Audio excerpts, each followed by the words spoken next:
It's a scene many of us know well. The day is over, the world outside quiet, but inside, a heavy silence fills the room. You sit across from your partner. He's on his phone, you're lost in thought. The space between you feels vast, filled with things left unsaid. Maybe it's a disagreement from earlier, a forgotten promise, or a growing sense of being unseen. The air crackles with tension. This is the silent stalemate, where fear of another fight keeps you both quiet. But this silence isn't peace, it's a slow poison. Every unspoken resentment adds another brick to the wall between you. Avoiding the conversation doesn't keep the peace, it suffocates the relationship. Connection needs communication, even when it's messy or hard. The silence becomes a prison for two. You wonder if he feels it too. The distance, the chasm. Once you could talk for hours, now even a glance feels loaded. You're both walking on eggshells, afraid to break the fragile truce. This isn't the partnership you dreamed of. You long to reach across the divide, but the risk of another argument feels too great. So you both stay in your corners, the silence growing louder.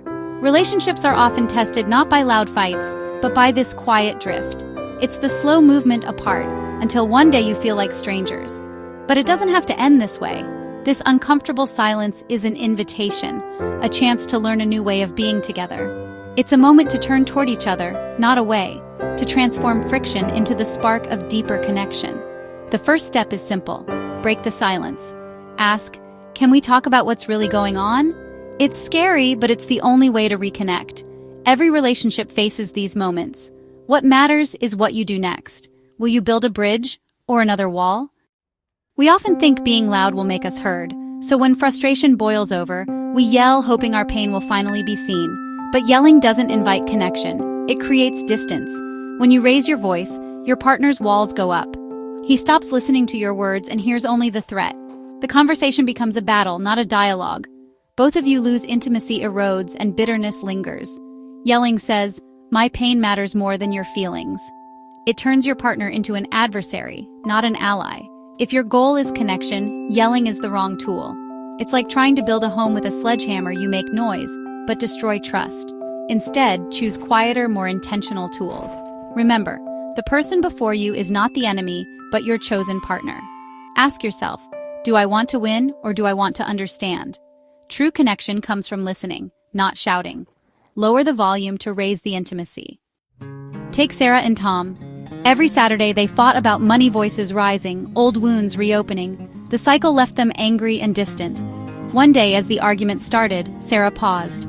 She took a deep breath and said softly, "Tom, can we stop?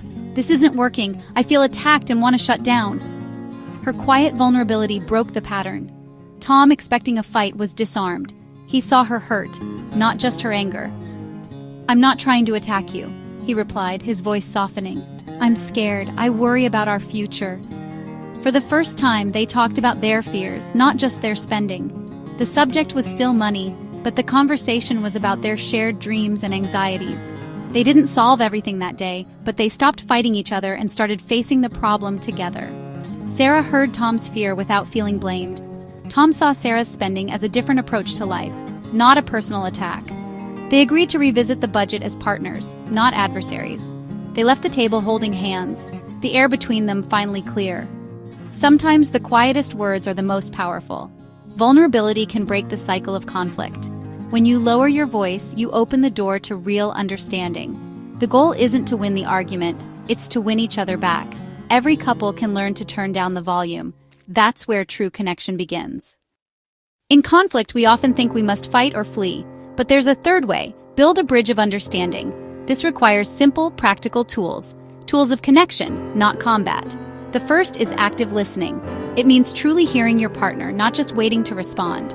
Listen for the feelings beneath the words: fear, hurt, loneliness. The second tool is the I statement. Instead of accusing, share your own feelings. "I feel stressed when the house is messy," not "you're so messy." This shifts the conversation from blame to understanding. The third tool is the strategic pause. When emotions run high, call a timeout. Say, "I need 20 minutes to calm down, then let's talk."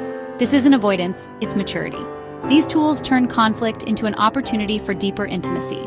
Building a bridge means meeting in the middle, not winning. Use these tools to transform arguments into moments of growth. Connection is built, not won. Every conflict is a chance to practice. Choose the bridge, not the wall. Let's look closer at the I statement. When you start with you cast your partner as the villain. You're inconsiderate, ends the conversation before it starts. But I felt hurt when our plans changed invites empathy. You're not defining your partner. You're sharing your experience. This opens the door to real dialogue. Using I statements requires self-reflection. What am I really feeling? Why? Instead of blanket anger, you identify the vulnerable emotion underneath. Loneliness, fear, disappointment. I feel lonely when you're on your laptop all night is more helpful than you ignore me. It gives your partner a way to respond with care. I statements aren't about blame. They're about ownership. You're responsible for your feelings and you're inviting your partner to understand. When both partners use this language, arguments become explorations, not battles. You build a map of each other's inner world. The goal isn't to win, but to connect. Try it. Share your feelings, not your accusations. Watch your conversations transform. In an argument, your body goes into survival mode, heart racing, mind spinning. This isn't the time for delicate conversations. That's why the pause is so powerful. Calling a timeout isn't weakness, it's wisdom. Agree on a signal for a break and promise to return. During the pause, don't stew, self-soothe. Take a walk, breathe, listen to music. Calm your nervous system. When you return, you're clearer, calmer, and more open. The pause creates space for grace and teamwork. After a break, problems feel more manageable.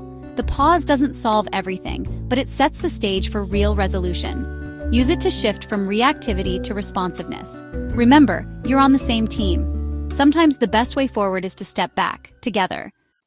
Mark and Lisa were planning a vacation. He wanted adventure. She needed rest. Every conversation turned tense. Hiking isn't a vacation. Lying on a beach is boring. The excitement faded, replaced by resentment. One night, Lisa tried something new. Mark, can we talk about this differently? When I share what I need, I feel dismissed. She used an I statement, focusing on her feelings. Mark listened, really listened, and asked, "What does a relaxing vacation look like for you?" Lisa explained her exhaustion. Mark heard her need for rest, not just opposition. Then Mark shared, "I feel cooped up. Nature makes me feel alive." Lisa listened too. They stopped arguing about mountains versus beaches and started sharing their deeper needs. The solution? A trip with both rest and adventure. They built a bridge between their needs and crossed it together. The real win wasn't the destination, it was understanding each other. When you listen for what's beneath the surface, you find connection. Every disagreement is a chance to learn about your partner's heart. Compromise is easier when you feel heard. That's how you travel together, in every sense. Knowing these tools is one thing. Using them at home is another. Old patterns are hard to break, especially when emotions run high. Change takes intention, courage, and teamwork. Start small. Practice active listening when your partner talks about his day. Put down your phone, give your full attention, and reflect back what you hear. Try why statements with everyday frustrations. I feel overwhelmed when the trash piles up is more effective than you never take out the trash. Have a conversation about how you want to handle disagreements. Agree on a signal for a timeout and commit to using I statements. Set ground rules together. You're a team, not opponents. Be patient, you'll slip up. The key is to repair. Acknowledge mistakes and try again. "I'm sorry, let me rephrase," can change the course of a conversation.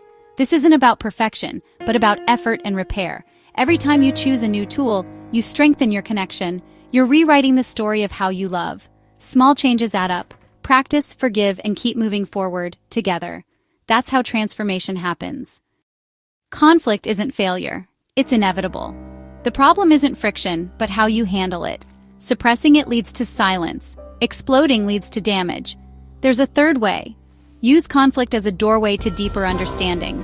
When you communicate with skill and care, your goal shifts from winning to learning. Every disagreement becomes a chance to know your partner more deeply.